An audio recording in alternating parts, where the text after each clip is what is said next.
Support for this podcast comes from the St. Alphonsus Neuroscience Institute, offering technology to provide treatment for neurological, neurosurgical, and neurointerventional conditions. This includes a dedicated neurotrauma ICU for critical care of the brain or spine and a 24/7 stroke team. More at stalphonsus.org. Boise State Public Radio and Duck Club Entertainment present the Charlie Hunter Trio. Charlie Hunter Trio, everybody.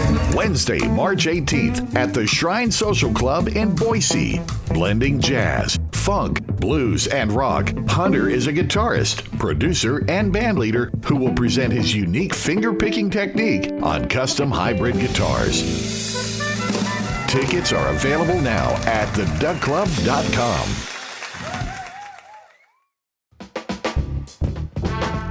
From Boise State Public Radio, this is The Connector. It's Idaho's Daily News. Good morning. I'm George Prentice.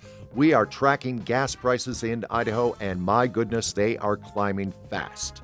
Plus, we have a proposed change on how Idaho does and does not collect sales tax for yard sales. It is Thursday, the 12th of March. Here we go with today's stories. An Idaho law which requires a minor to get parental permission for all non-emergency treatments could receive a long-awaited update. The bill is on its way to the House floor. It would no longer require parental permission to treat cuts and scrapes at school or set a broken bone. It would also allow Idaho Suicide Prevention Hotline to take non-emergency calls from minors.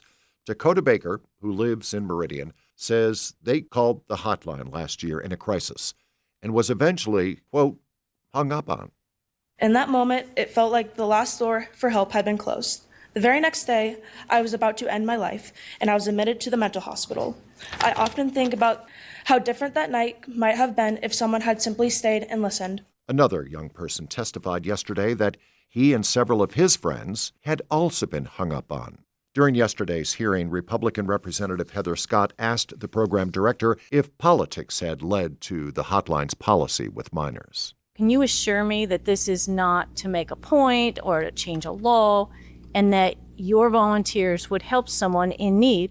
The director says they never hang up on minors, but that the current law prevents them from talking to young people who aren't in immediate crisis.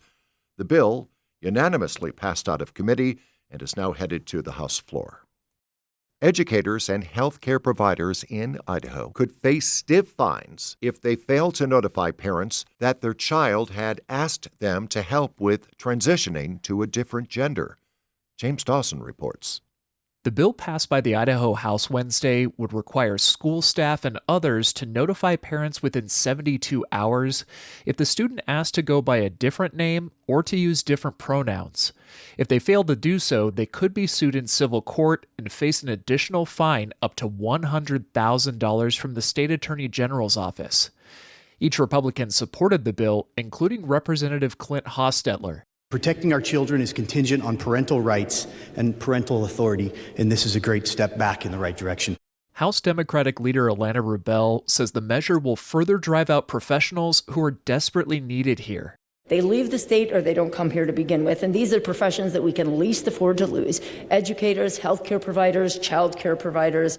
State senators will consider the issue next. James Dawson, Boise State Public Radio News.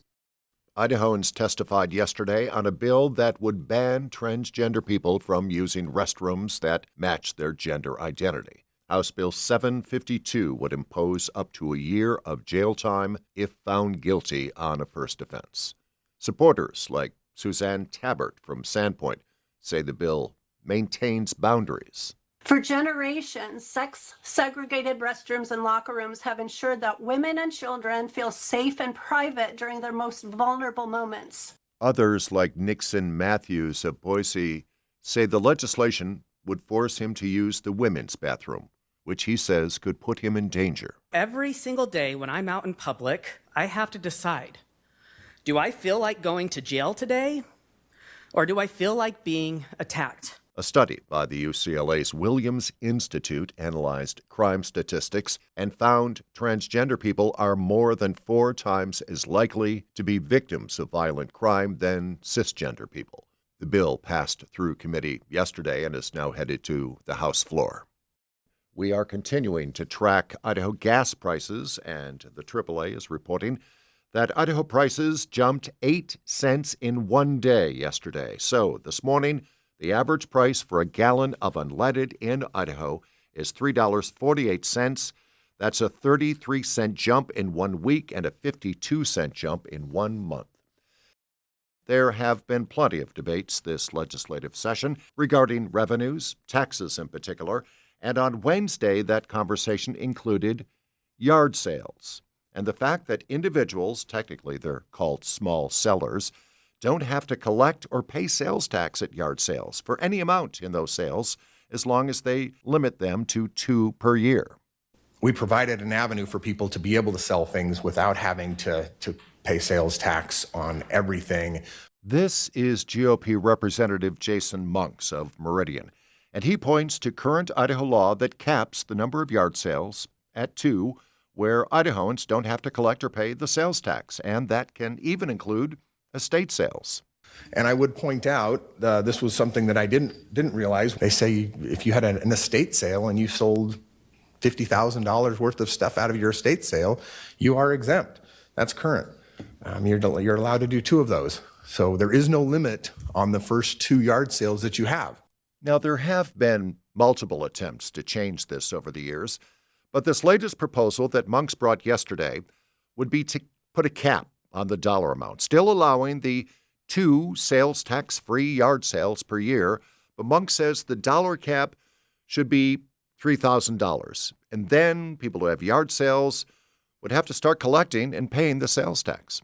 We're just telling people that, once you hit $3,000, you probably ought to be keeping some records, because if you did get audited, you're going to have to prove, because oftentimes with tax law, for some reason, we're guilty until proven innocent. It seems like how the system works, and so it'd be a recommendation to help tell people to have those records. This proposed change would also require people to start keeping records of each item sold at those yard sales and the sales tax collected and paid. The House Revenue and Taxation Committee voted unanimously yesterday to move the bill forward so that the full House can consider the measure. Now to sports. It was a big day yesterday for the University of Idaho basketball programs. The Vandals men basketball team beat Montana 77-66. With that, they clinched the Big Sky Championship and a berth in the NCAA National Tournament. It is the first time that the U of I men have made it to the Big Dance since 1990. And earlier in the day, the University of Idaho women beat Montana State, also winning the Big Sky and also punching their ticket to the national tournament, the first time since 2016. And that is today's episode. Say, if you like The Connector, you might also enjoy the news and conversation on our Idaho Matters podcast. You can find it wherever you're listening right now. For now, I'm George Prentice. I'll be back here on Friday. Thanks for listening.